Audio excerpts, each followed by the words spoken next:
de este gran equipo humano, de excelentes músicos. Siempre escuché en todo este viaje donde grabamos estas canciones hablar a la doctora Esperanza con tanto orgullo de su padre.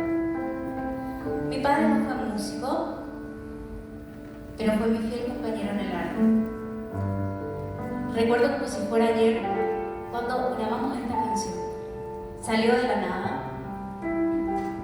El maestro Sergio me dijo, ¿qué tal si probamos a hacerlo a Piacere? Y lo cantamos con todo el corazón. Y por una llamada súper emocionada, le cuento a mi padre, papá, estoy enloquecida, ¿sabes lo que pasó?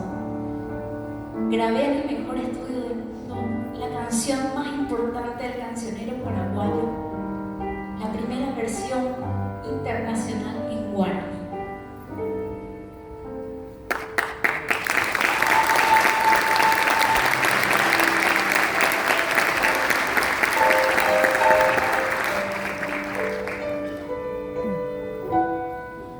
Hoy no puedo estar conmigo, pero como creo en Dios, sé que mi canto llega.